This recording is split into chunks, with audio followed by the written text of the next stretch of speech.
CPM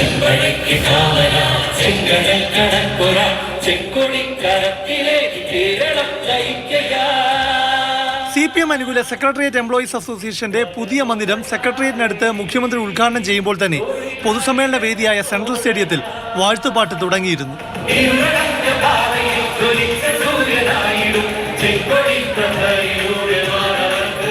ഗാനത്തിൽ വ്യക്തിപൂജ ആരോപണം ഉയർന്നതിനാൽ മുഖ്യമന്ത്രി ഇരിക്കെ സ്തുതി പാടുന്നത് അനുചിതമാണെന്ന ചിന്തയിലായിരുന്നു അസോസിയേഷൻ നേതൃത്വം. അതിനാൽ മുഖ്യമന്ത്രി വേദിയിലെത്തും മുൻപ് പാട്ട് തീർക്കാനായിരുന്നു പ്ലാൻ. 12 മണിക്ക് ഉദ്ഘാടനം.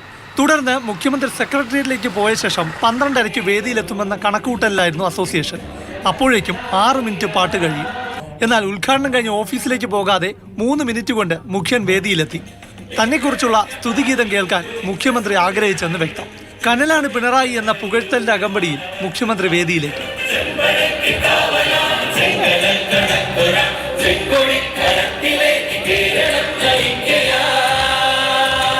മുഖ്യമന്ത്രി വേദിയിലിരിക്കെ തന്നെ CPM അനുകൂല ജീവനക്കാർ അദ്ദേഹത്തെ പാടി പുകഴ്ത്തി.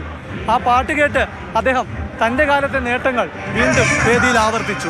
ഗായകരായ 100-ലധികം ജീവനക്കാർ തന്നെ പാടി പുകഴ്ത്തുന്നത് മുഖ്യമന്ത്രി വേദിയിൽ കേട്ടിരുന്നു.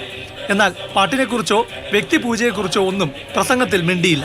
പക്ഷേ തന്റെ ഭരണകാലം മികച്ചതെന്ന് മുഖ്യൻ പ്രസംഗത്തിലുടനീളം ഓർമ്മിപ്പിച്ചു. പാട്ടിലെ പുകഴ്ത്തൽ ശരിയെന്ന് സാരം. റെക്കോർഡ് ചെയ്യപ്പെട്ടു പോകുന്ന കാര്യങ്ങൾ പെട്ടെന്ന് വായിക്കാനാവില്ല. ഇത് ആളുകളുടെ മനസ്സിൽ മാത്രമല്ല, പലതരത്തിൽ അടയാളപ്പെടുത്തപ്പെടുന്ന കാര്യമാണ്. പിണറായിയെ സ്തുതിച്ചുള്ള പാട്ട് തയ്യാറാക്കിയത് ബോധപൂർവം തന്നെയെന്ന് സെക്രട്ടേറിയറ്റ് എംപ്ലോയീസ് അസോസിയേഷൻ ന്യായീകരിച്ചു. സഖാവ് പിണറായിയെ സംബന്ധിച്ച് എല്ലാ കോണുകളിൽ നിന്നും ആക്രമണങ്ങൾ നടന്നുകൊണ്ടിരിക്കുന്ന ഒരു കാലഘട്ടത്തിൽ അദ്ദേഹത്തിൻ്റെ നേട്ടങ്ങൾ, അദ്ദേഹത്തിൻ്റെ സംഘടനാപരമായ കഴിവ്, അദ്ദേഹം കേരളത്തിന് വേണ്ടി ചെയ്ത കാര്യങ്ങൾ, ഇതെല്ലാം ജനങ്ങളെ അറിയിക്കേണ്ട ബാധ്യത ഞങ്ങളെപ്പോലെയുള്ള ഒരു സെക്രട്ടേറിയറ്റിലെ സംഘടനയ്ക്കുണ്ട് എന്ന് ഉറച്ചു വിശ്വസിക്കുന്നതുകൊണ്ടാണ് ഇത് ചെയ്തത്. സ്തുതിഗീതമാണെന്ന് തോന്നാതെ രചിക്കാൻ സംഘടന പറഞ്ഞെങ്കിലും ഗാനം എഴുതി വന്നപ്പോൾ പുകഴ്ത്തലായി പോയെന്ന് ഗാനരചയിതാവ്. വിപ്ലവമായിട്ടുള്ള കവിത വേണം. അതായത് പിണറായി സഖാവിനെ പ്രകീർത്തിക്കുന്നതായിട്ട് തോന്നാനും പാടില്ല എന്ന് ഞാൻ എഴുതിയപ്പോൾ അങ്ങനെ ആയിപ്പോയി. സ്വാഗതഗാനം വാഴ്ത്തുപാട്ടായി മാറിയത് വ്യക്തിപൂജയായി CPM നേതാക്കൾക്ക് തോന്നുന്നേയില്ല. മുഖ്യമന്ത്രി പറയാതിരുന്നത് CPM ജില്ലാ സെക്രട്ടറി മുഖ്യമന്ത്രി പോയ ശേഷം പറഞ്ഞു.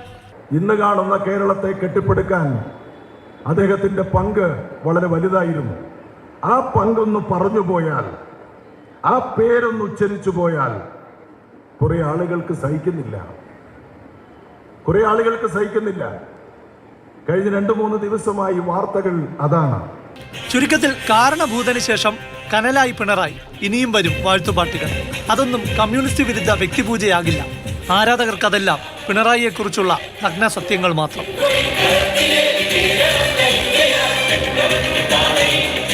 പ്രശാന്ത് കൃഷ്ണ, മാതൃഭൂമി ന്യൂസ്, തിരുവനന്തപുരം.